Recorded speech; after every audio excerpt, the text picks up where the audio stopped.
Hello and welcome to Angrily Optimistic. I'm krugerlive.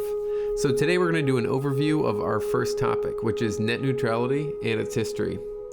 So net neutrality is the idea that all packets are created equal. So every internet request, as you're sitting at your desk and you're making it as you're going to different websites such as YouTube or Reddit or any of those, it's the idea that your request is treated the same as anyone else's, and regardless of whatever website you're going to, it's treated the same.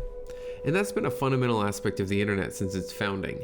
And that's what's allowed little companies at their time like Google to grow into the big behemoths of today, is that they could make a product and they could have an equal footing when they got online as someone who had been, existing for a while, such as Microsoft or another one of those companies that was less innovative at that time. So what it really means is that people regulating the internet, such as a government or an internet service provider, shouldn't be allowed to treat connections differently based on who is making them or where they're making them. So think of it like this. In the US, we have an ISP named Comcast. They provide internet for a large percentage of the United States, and they also own NBC. So if you were on a metered plan, they could be offering unlimited free MSNBC, which is their news channel, their website, say free streaming and all of that stuff, but then charge you for all the data used to access a competitor such as Fox News or Bloomberg or CNN. With those zero-rated access to some of those selected services, it becomes easier for the ISP to minimize the monthly data limits as well. So you can think of that as they're giving you some of the data for free, they're satisfying some of those needs, so they're able to take the data back in other cases, which leads them to essentially soft censor what you're seeing on the internet. And that shifts the incentives in a way that allows for a limitation of the information that you're getting as a customer. So it essentially costs you more to get information that's not going through their filter, and that creates a really, really dangerous incentive and structure with those already in power. And we're seeing this start already with plans like on T-Mobile and AT&T. AT&T has a new plan where you get unlimited internet if you subscribe to DirecTV, and DirecTV doesn't count against your internet cap, but other services do. And so this is disguised as a customer benefit, whereas in some cases it is a benefit for the customer. It's also a Trojan horse for a way for them to charge more and create a tiered internet that is a lot more consumer unfriendly than what we have right now. There's another really important area where net neutrality helps protect us against a tiered internet where our access to information is limited.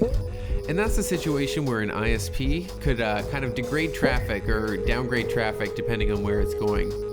So you can imagine a situation where an ISP like Comcast, let's say they want to boost the business of their on-demand services, they could limit access to services such as Netflix or ones that compete with them. They could degrade traffic just enough so there's some buffering, there's some kind of degraded quality that just makes the viewing experience not quite good enough, a little bit unacceptable. So you can imagine that they could then offer an upgrade package which could bring the performance back to the level that would be acceptable.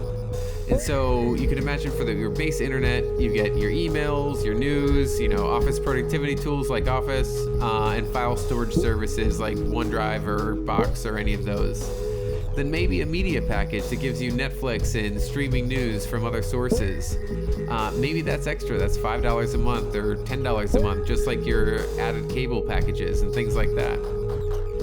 So as you can see, it's a really easy slippery slope to making your internet really like your cable package. And I'm pretty sure no one wants that. I definitely don't want that. I feel like that would be limiting, and it would cause people to have less access to information, which could lead to more problems down the road, as we all know. So for the net neutrality video series, we're going to split it into 3 parts. The first video will cover the history of net neutrality.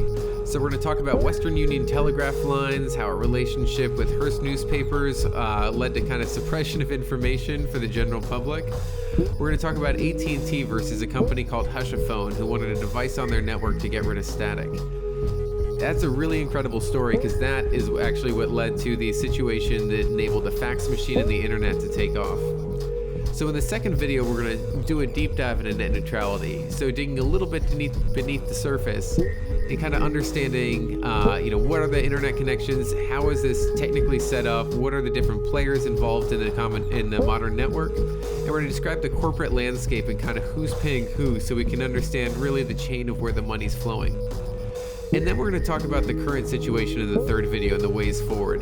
So we'll talk about who's in the FCC, the new chairman, Ajit Pai. and we'll talk about the Wheeler legacy and kind of what it means going forward under a new Trump administration. Finally, we'll end on why this all matters, a closing statement with the options that we think we have going forward, and ways for you to get involved. We hope you enjoy the series, and please let us know any suggestions and ideas for what to cover and how to cover it and how to improve in the next video right below. Thank you.